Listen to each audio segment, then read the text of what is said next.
Good morning, everyone. This is Yanilofer ma'am. I hope you all are fine at your homes and your studies are going well. So, as you all know that we are doing the syllabus of internal assignment A1. Our subject is SST, and in today's video, I will explain you chapter 1 of geography. So, topic of the chapter is the earth in the solar system. Solar system that we say in Hindi सौर मंडल and earth is prithvi. सौर मंडल में हमारी पृथ्वी. So in this chapter we will discuss over the topics that are related to solar system only. We will discuss about earth, the moon, the planets, the sun. We will discuss about Milky Way, a lot of topics that are related to the solar system. So let's get started.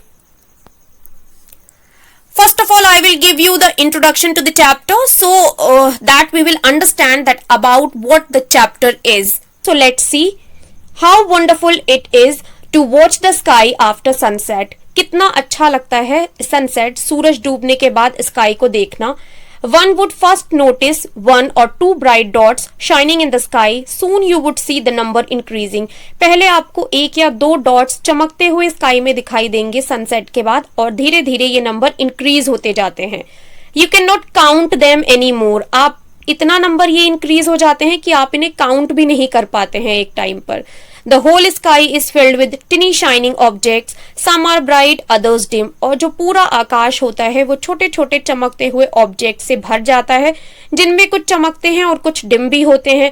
It seems as if the sky is studded with diamonds. और ऐसा लगता है कि जैसे जो आकाश है वो diamonds hero से भरा हुआ है, उसमें हीरे बिखरे हुए हैं.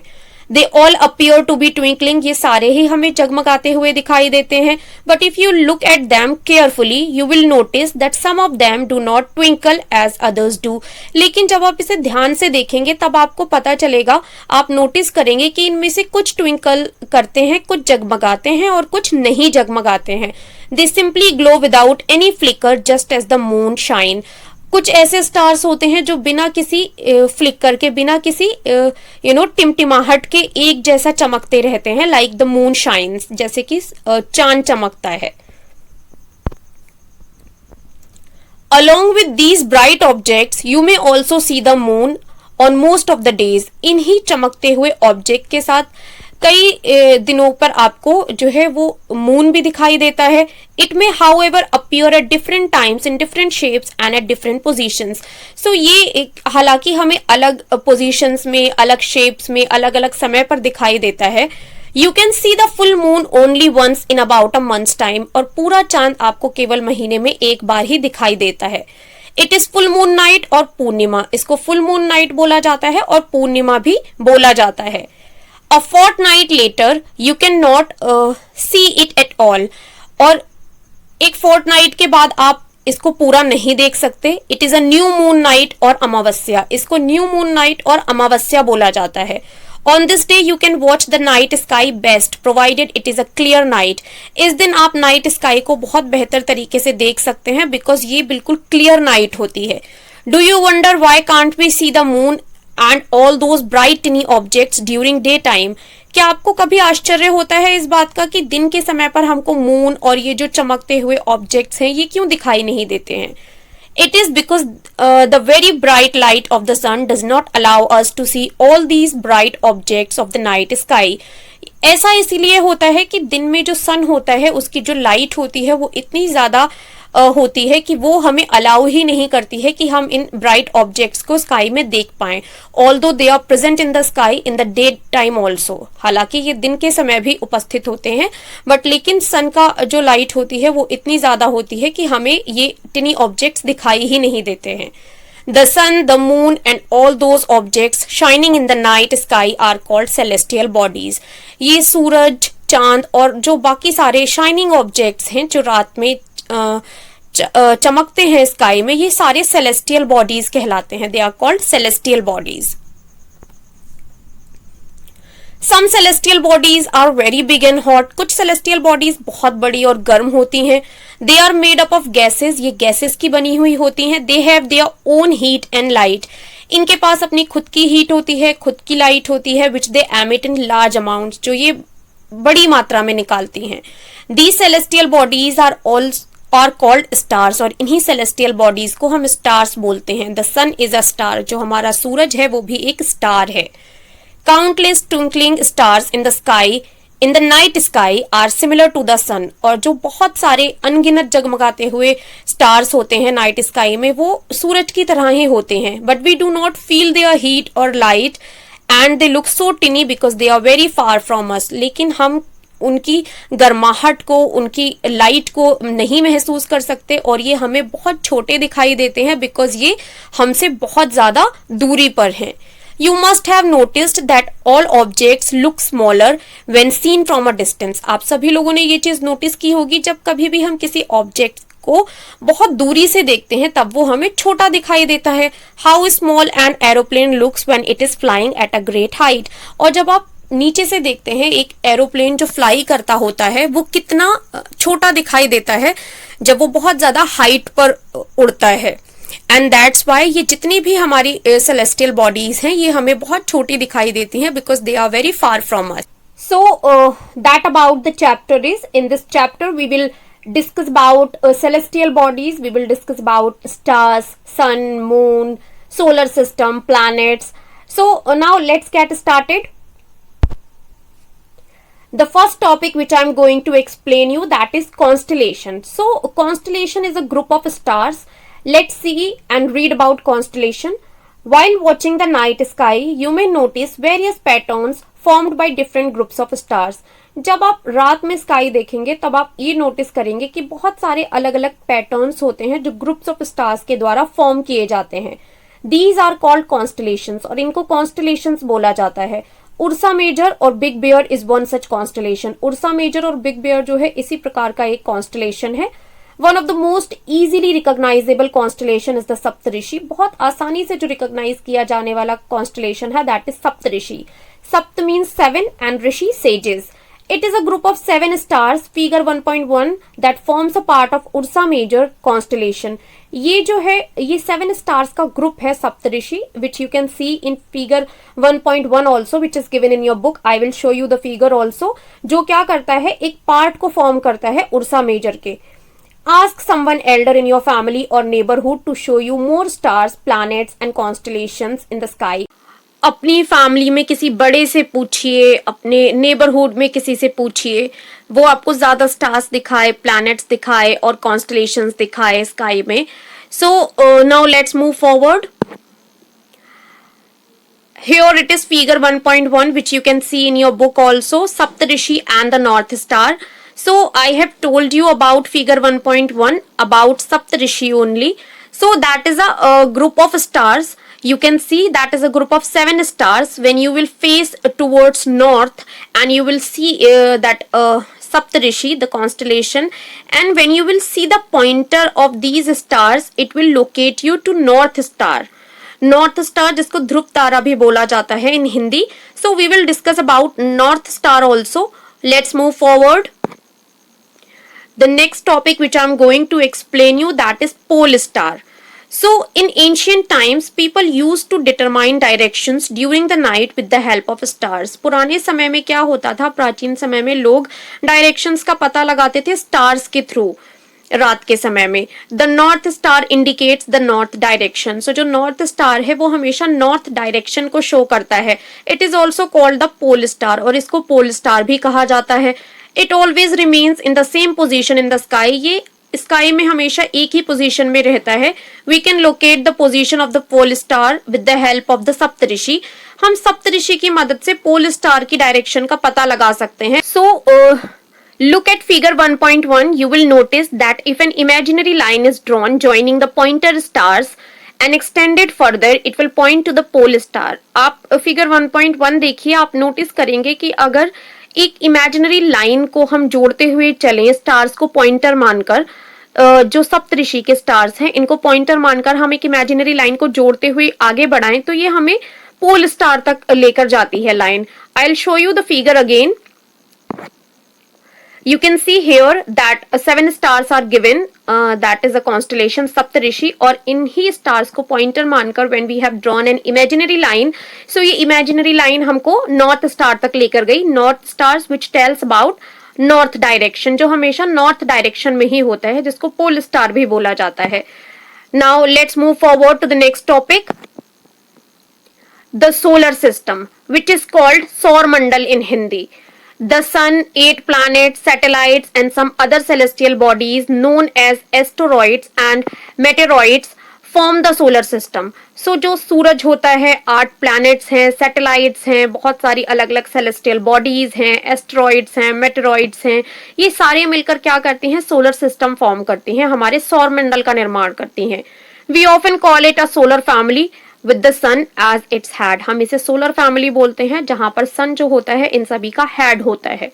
Do you know Sol in Roman mythology is the sun god? आप जानते हैं सोल का मतलब जो है रोमन माइथोलॉजी में है, उसका मीनिंग है सन गॉड, सूर्य देवता. Solar means related to the sun, और सोलर का अर्थ होता है सूरज से related. The family of the sun is therefore called the solar system. So जो सूरज का परिवार है उसको हम सौर मंडल बोलते हैं, सोलर सिस्टम बोलते हैं. Write down as many words using the word solar on your own as you can. So आपको बहुत सारे वर्ड्स लिखने हैं जो सोलर की जगह पर यूज किए जा सकते हैं, आप अपने आप लिख सकते हैं, that you can search and right. So basically जो भी हमारा सन, 8 planets और सैटेलाइट्स, मेटेरॉइड्स, एस्टेरॉइड, जो भी सेलेस्टियल बॉडीज हैं, ये सारी आपस में मिलकर सोलर सिस्टम को फॉर्म करती हैं. So here you can see the picture, that is figure 1.2, the figure of solar system. Here you can see the sun is the head of the family and all the planets like Venus, Earth, Mars, Mercury, Jupiter, Uranus, Saturn, Neptune, they all are revolving around the sun. ये सूरज के चारों तरफ घूमते हैं and सन जो है वो अपनी ही एक डायरेक्शन में रहता है. सो ये जितने भी आपके प्लैनेट्स हैं ये चारों तरफ घूमते हैं सूर्य के, और ये अपना जो भी इनकी ऑर्बिट होती है इसको कंप्लीट करने में एक पर्टिकुलर टाइम लेते हैं. Okay, so now we will discuss about that जो आपके डिफरेंट प्लैनेट्स हैं वो कितना समय लेते हैं अपनी एक ऑर्बिट कंप्लीट करने में. So first of all we will discuss about the inner planets which you can see here. Inner planets very close to the sun, they are made up of rocks. ये सूरज के बहुत close हैं. Like first one is Mercury. So Mercury का क्या रहता है, it takes it completes one orbit around sun in 88 days. ये अपनी एक ऑर्बिट कंप्लीट करती है 88 डेज में. And Venus one orbit around sun 255 days. Venus को 255 डेज लगते हैं अपनी एक ऑर्बिट कंप्लीट करने में. देन हम बात करते हैं अर्थ की, which is the only planet where life exist. एक ऐसा प्लैनेट जहाँ पर जीवन है, दैट इज़ अर्थ, जहाँ हम रहते हैं. ये क्या करता है, one orbit around sun 365 days में अपनी एक ऑर्बिट को कंप्लीट करता है. मींस इसको सूरज के चारों तरफ घूमने में 365 दिन लगते हैं, which forms a year. Next है हमारा Mars. One orbit around sun 687 days. इसको 687 दिन लगते हैं अपनी एक ऑर्बिट कंप्लीट करने में. सो हमारे जितने भी प्लैनेट्स होते हैं इनके अपने मून्स भी होते हैं. सो मरकरी का आपका कोई मून नहीं होता है, वीनस में मून नहीं होता है, अर्थ का आपका only one moon is given, केवल एक ही होता है मून. मार्स पे आपके number of moons are 2, 2 moons हैं आपके मार्स के.